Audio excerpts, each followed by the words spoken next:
channel for those who wear and enjoy watches. I'm your host, Jeff. Today's video is the fourth video in a four-part series of introductory videos for the Watches and More channel. This video is about the Seiko SNZG07 beige dialed field watch. First I'm going to go over the basic specs of the watch, and then I'm going to go into my thoughts and impressions. The case diameter is 42 millimeters with a lug to lug of 50 millimeters and 22 millimeters between lugs, and the overall thickness is around 11 millimeters. The dial is beige with black printed markers and a raised green chapter ring. Both the hands and the markers on the raised chapter ring are loomed with Seiko's proprietary Lumibrite loom, which is quite fantastic and lasts for many hours once fully charged. There's a day-date window at the 3 o'clock position, framed with a black outline with loom in the center with a black second hand. There's an inner set of 24-hour numerals inside of the main dial for 24-hour timekeeping.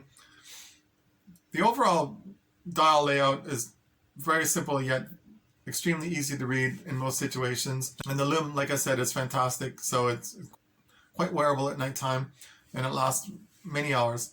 I very much enjoy wearing this watch. I currently have it on a leather NATO, which is very comfortable. I kind of long ago switched out the supplied canvas strap, and it's actually on one of my older pieces, my military watch, and it actually fits quite nicely in this watch. But for this watch, I really prefer the leather NATO. It just has a very nice, comfortable feel to it, and it kind of matches the color of the dial. Now, this being an automatic watch, I'm really kind of connected to it more than I would be any of my quartz pieces, simply for the fact that you have that mechanical engagement with the watch. You can feel the rotor winding when you're wearing it, and there's a real connection that you don't get with a quartz piece. Now, the accuracy is not fantastic. I would say that it varies about 5 seconds a day. Now, of course, a good quartz piece will vary about 5 seconds a month, but in this case of an automatic, it's about 5 or so seconds a day. So from a accuracy point of view, automatic watches are far behind quartz watches, but that's not really what's important.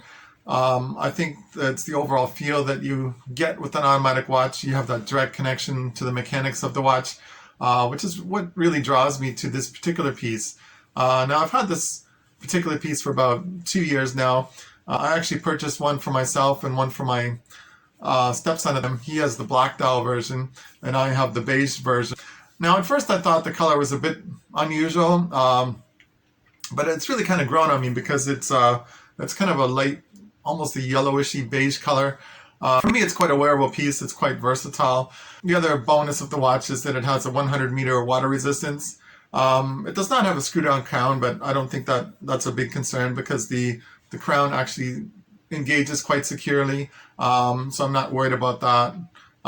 The crown is a little on the small side, but it's actually quite easy to pull out and operate to set the watch. Now, the watch also has the before mentioned day-date function, which is really quite useful, and well, probably the most useful complication you can have on a watch outside of a stopwatch. Now, when I first purchased this, I got it for around $150 Canadian.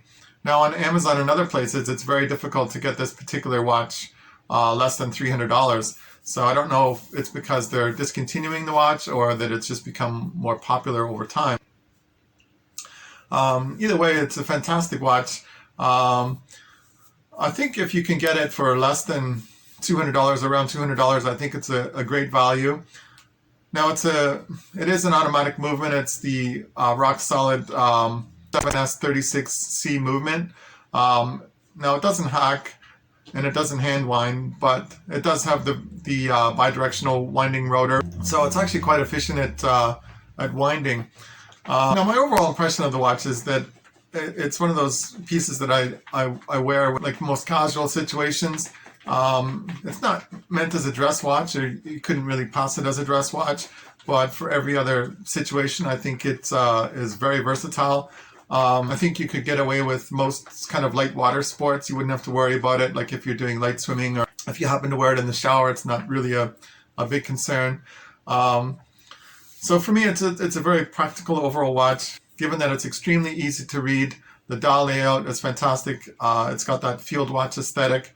It's got that tough bead blasted stainless steel finished case. So it's quite scratch resistant. Now, the crystal is a Hardlex crystal, which is the Seiko's proprietary crystal. And I actually have a couple chips on it. There's one in the bottom and one in the top, but it's not a deal breaker. I can always switch it out later if I really wanted to. So for me, it's just a great overall piece. It's extremely versatile, and I would highly recommend it if you can get it for like a decent price.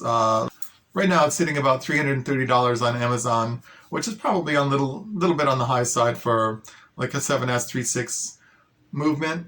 But I mean, it is a fantastic watch, and if you can get one, then I would get one. And now to wrap it up, I would say that this is one of the more comfortable pieces in my collection. It's the one I kind of wear when I want to feel comfortable, even though I don't have a watch winder, so I have to kind of rewind it and reset it each time I take it out.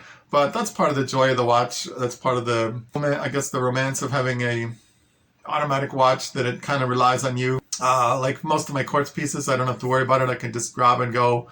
And they're also like far more accurate, so I don't have to set them or anything like that. But that's kind of beside the point, I think. So I think that kind of wraps it up for today. So I hope you enjoyed the video, and I would like you to hit the like and subscribe buttons so I can bring you more great content on this channel.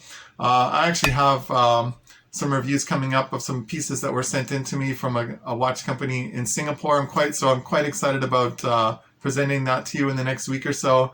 So for now, that's it, and see you soon. Thanks.